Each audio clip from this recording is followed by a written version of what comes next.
Chers internautes, bonjour, merci de nous rejoindre pour cette édition un peu particulière d'Informatique News Hebdo, puisque nous sommes sur le Cybersecurity Summit organisé par Palo Alto Networks, sous le pont Alexandre III, un endroit, ma foi, assez prestigieux. Et évidemment, comme à chaque édition, je suis en compagnie de rédacteur en chef, Guy Hervier. Bonjour Guy. Bonjour Jean-François. Alors Guy, forcément, on a pris comme premier sujet un sujet traitant à la cybersécurité, puisque chacun connaît le métier de Palo Alto Networks. On ne pourrait pas parler d'autre chose.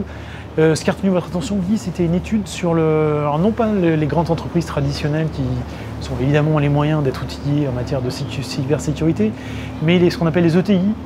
Aujourd'hui, une étude fait un peu le point en disant que pour le coup, ces fameuses ETI, elles peuvent mieux faire en matière de cybersécurité. Oui, alors effectivement, comme vous le disiez, on avait l'embarras du choix pour les études, puisque IBM a publié son X-Force traditionnelle, régulière, c'est ça. Verizon a publié aussi son étude. Le Sun Institute a également publié son étude. On a retenu celle de PwC, donc PricewaterhouseCoopers, qui a été réalisé en partenariat avec le cabinet BC, qui est un cabinet de conseil en assurance, et qui effectivement, comme vous le disiez, était plutôt centré sur les ETI. Donc les ETI, c'est une définition juridique depuis un certain temps. Et donc en gros, c'est de 5000 de 500 à 5000 salariés. Donc effectivement, c'est pas encore une grosse entreprise. On peut dire que, alors on ne sait pas très bien comment on peut les situer, c'est-à-dire est-ce qu'elles ont finalement l'informatique d'une grande entreprise sans en avoir les ressources, mais bon, une problématique un petit peu particulière. Et effectivement, cette étude, elle met en exergue un certain nombre de problèmes. Alors le premier, c'est que les ETI, elles sont attaquées comme les grandes entreprises, puisque 3 entreprises sur 4 faisaient état d'attaques en 2010. Pour le coup, il n'y a pas de jaloux, si je puis dire. Deuxième idée, c'est que finalement, les dirigeants de ces entreprises-là, ils sont capables en général de définir ce que c'est que le risque industriel. Quand on leur parle de risque en matière de sécurité, là, ça devient un peu plus nébuleux. Donc ça veut dire qu'effectivement, si le patron de l'entreprise a un peu de mal à comprendre cette problématique-là, c'est sûr qu'en dessous, ça va être un peu pareil. Le troisième point, c'est que on parle toujours évidemment des attaques externes, mais bien entendu, ces attaques externes, elles sont très souvent réactivées, multipliées par les gens en interne. Alors évidemment, en interne aussi, il y a des gens qui ont une attitude malveillante, mais ça, c'est pas le gros de la troupe, si je puis dire. Le gros de la troupe, c'est les gens qui font négligence. Voilà, négligence. Ce matin, on entendait le président du Césin qui disait, il rapportait une réflexion d'un utilisateur qui disait je préfère cliquer au bureau parce qu'au bureau c'est un environnement sécurisé plutôt que de le faire chez moi. Donc évidemment dans ces oui, ça laisse un peu songeur. Et donc parmi les 2-3 chiffres qu'il faut retenir, c'est que comme vous le disiez, les ETI ont encore beaucoup de progrès à faire. Il n'y en a que 20% qui ont mis en place une stratégie en matière de sécurité, donc c'est quand même pas 80%. Beaucoup. Et c'est vrai que en parlant avec les responsables de Palo Alto Networks, jusqu'à présent, la sécurité, c'était un peu un empilement de boîtiers pour répondre à des fonctions particulières. Donc, en gros, on répond à un besoin particulier, mais on n'a pas de stratégie globale. Et puis, la notion de sensibilisation et de formation. Et là, de ce point de vue-là, on n'est qu'à 40%. C'est-à-dire 40% des ETI seulement sensibilisent l'ensemble des salariés à la sécurité. Donc je dirais que c'est un contexte qui est un petit peu difficile et les ETI ont certainement de gros progrès à faire. Marge de progression, on va dire. Voilà, d'autant plus que, on l'a dit en préambule, elles sont maintenant attaquées comme n'importe lesquelles, même les plus grosses entreprises. Et donc je dirais que ça va être un peu la règle non seulement pour les ETI, mais peut-être pour des entreprises de plus petite taille, qui sont peut-être petites par la taille, mais qui peuvent avoir des secrets industriels, la propriété intellectuelle très très importante, et donc elles vont devoir se prémunir de manière extrêmement efficace si elles ne veulent pas être soumises à cette problématique de la sécurité dont on parle régulièrement et dont on continuera à parler. Très bien. Alors, de la sécurité au monde des réseaux, il n'y a qu'un pas que nous franchissons allègrement. avec une annonce de Cisco qui veut découpler son OS de son hardware, hein, si j'ai bien compris. Exactement. Et alors, en fait, Cisco avait résisté pendant longtemps à cette idée-là. Hein, il faut le dire. C'est une tendance de fond. Juniper l'a prise il y a déjà quelques temps, mais Juniper est le challenger, donc il n'est pas très surprenant qu'ils aient pris ça. Cisco avait une attitude liée à sa position de leader dans le domaine des réseaux et avait résisté à cette tendance lourde qui, comme vous l'avez dit, est l'idée de découpler le logiciel du matériel. Donc concrètement, ça veut dire quoi? Ça veut dire que, en gros, le logiciel de réseau de Nexus OS, par exemple, de Cisco, va pouvoir tourner non seulement sur les matériels de Cisco, mais sur des commutateurs en marque blanche qu'on pourra acheter, je suppose, la plupart du temps chez les Chinois, sauf s'il y a des droits de douane qui vont être mis dessus prochainement. Et puis, à l'inverse, les commutateurs Cisco vont pouvoir accueilir des OS tiers. Donc ça va dans les deux sens. Et même les commutateurs, avec une couche d'encryption, ça revient un peu à la notion presque de virtualisation finalement. Hein. Et donc on va pouvoir mettre sur un même commutateur, on va pouvoir mettre plusieurs OS de réseaux différents pour répondre à des spécificités particulières.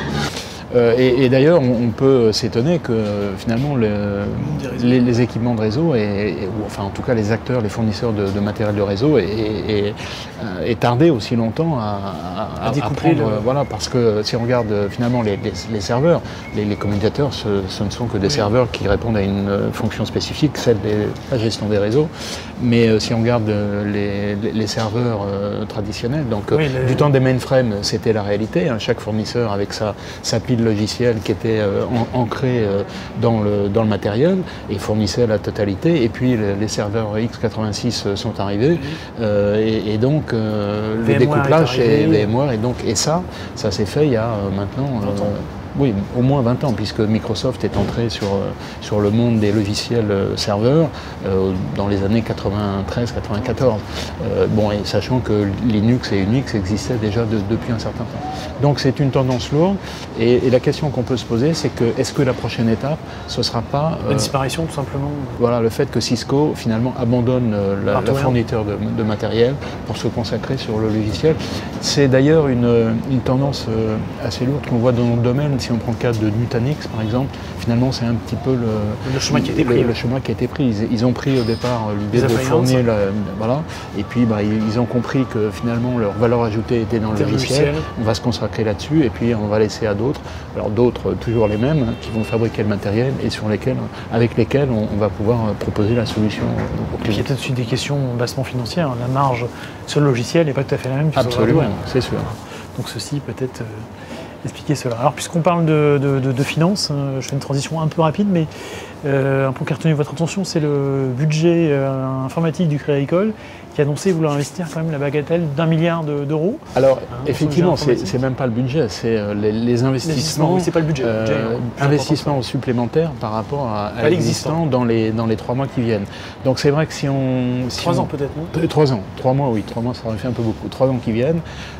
Si on regarde les chiffres du Crédit Agricole, bon, c'est la première banque française. Hein, c'est des chiffres qui sont quand même assez impressionnants.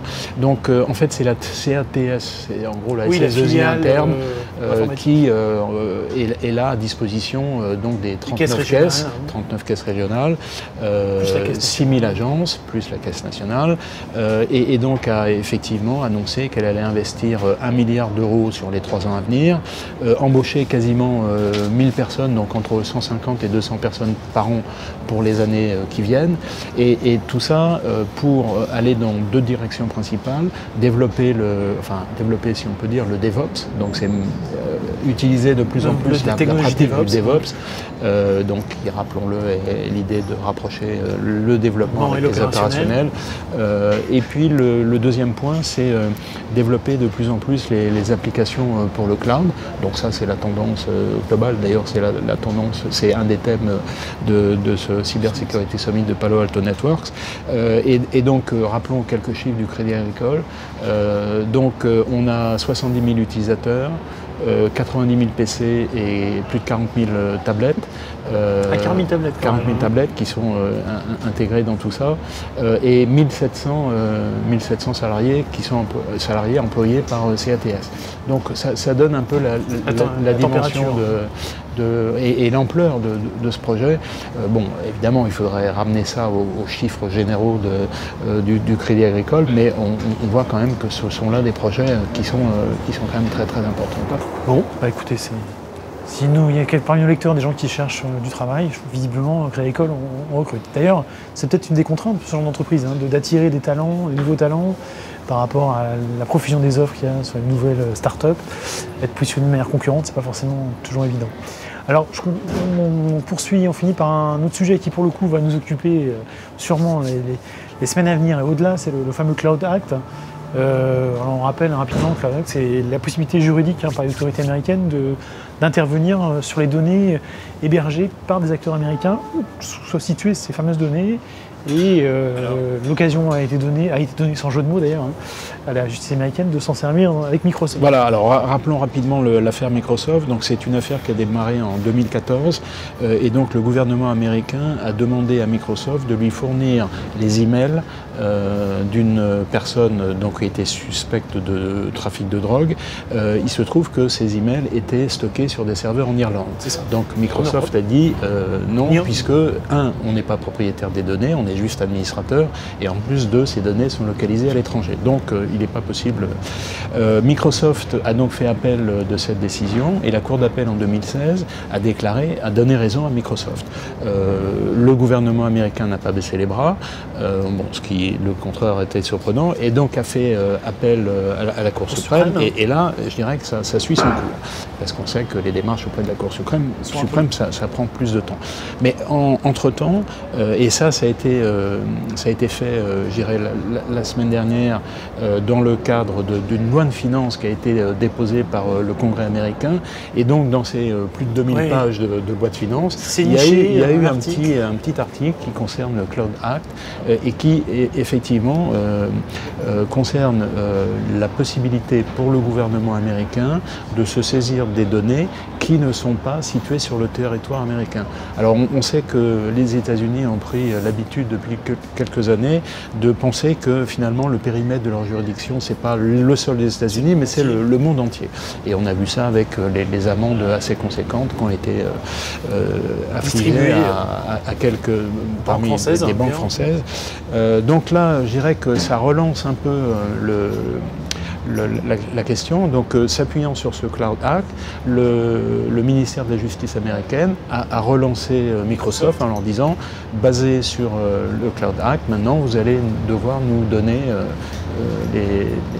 le contenu de ces emails qu'on attend. Alors on peut supposer d'ailleurs, et c'est plus une question maintenant de principe et de jurisprudence, qu'on peut espérer que le cas de 2014 lié au trafic de stupéfiants a été réglé pour le coup. Mais là, il s'agit vraiment d'une position de principe, c'est-à-dire si Microsoft est obligé de fournir ces contenus, effectivement, ça pose un gros problème, et pour Microsoft, mais pour tous les acteurs. Oui, c'est une grosse pierre dans le jardin. On sait que Apple avait été, à l'occasion de l'attaque de San Bernardino, avait été sommé de fournir le code pour pouvoir accéder à l'iPhone. Donc c'est vraiment... Puis je pense à AWS qui lance des data centers en Europe justement et en France pour la fameuse localisation des données. Alors la GDPR dont on a aussi beaucoup parlé, voilà. Donc l'Europe est en train de se prémunir contre ça, mais on voit bien qu'il y a deux tendances qui sont en train de s'affronter, et pour l'instant l'issue est encore un peu incertaine. Pour une question juridique sur la localisation de leurs données par rapport à ces fameuses contraintes juridiques, je crois qu'il est temps de se poser et d'attendre un petit peu, parce que le paysage n'est pas la localisation n'est pas du tout une garantie, enfin en tout cas il y a un point d'interrogation juridique assez important. Et puis ça c'était pour l'actualité de la semaine et la semaine à venir, et puis on conclut par un coup de gueule, disons-le, et puis ça reste Facebook, puisque la fameuse affaire Cambridge Analytica, je vais y arriver, on était à 50 millions de comptes, maintenant on est passé à 80.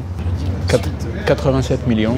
Alors, la question qu'on peut se poser, c'est est-ce que finalement il n'y en a pas plus? Est-ce que c'est 87 parce qu'on a trouvé que c'était 87, mais finalement, est-ce que Mark Zuckerberg ne va pas être obligé d'annoncer demain 150 et éventuellement plus? Donc, effectivement, gros coup de gueule contre Facebook, qui tarde à réagir et qui en plus donne pas les bonnes informations. Mark Zuckerberg va passer devant 2 commissions à la Chambre des représentants et au Sénat cette semaine. Donc on va voir un peu comment réagir. Il avait déjà fait des déclarations en disant que c'était à lui lui seul, il pouvait régler la question. Et donc l'action a encore chuté un petit peu plus. Elle est tombée à 155, là je regardais ça ce matin. Elle était à 185, donc c'est une perte de 16%. C'est pas un effondrement, mais enfin c'est non négligeable. Si sur l'ensemble, c'est quelques dizaines de milliards de dollars. Voilà. Et puis bon, par exemple, si on prend le cas de la CNAV, elle a annoncé qu'elle fermait sa page Facebook. Ouais. Pourquoi? Parce qu'il y a des craintes sur des clients, là, je ne sais pas si on appelle ça des clients, oui, mais des usagers de la CNAV qui vont dessus pour poser des questions, etc. Et donc si ces données ne sont pas sécurisées, ça peut un peu... Donc peut-être que ça c'est un exemple, mais ça va peut-être susciter une réaction en chaîne. Et là effectivement, l'avenir de Facebook n'est pas incertain, mais enfin en tout cas, il est remis en question. Et on a bien dit depuis le début, c'est véritablement son business model qui est remis en cause. C'est pas un accident de parcours. Très bien, merci Guy pour cette synthèse, cette analyse. Pour nos lecteurs qui sont effectivement intéressés par l'actualité de la sécurité, on vous propose une édition spéciale de l'invité de la semaine, puisque ce ne sera pas un invité, mais 3 invités. On reçoit René Bonvani, qui est directeur marketing de Palo Alto Networks, Raphaël Doucet, qui est le patron Europe du Sud de toujours Palo Alto Networks, et Alain Bouillet, qui est le président du CESIN, une association évidemment bien connue des patrons de la sécurité des principales entreprises françaises. Mais je vous laisse découvrir ce débat dans les minutes qui suivent. À très bientôt. Merci.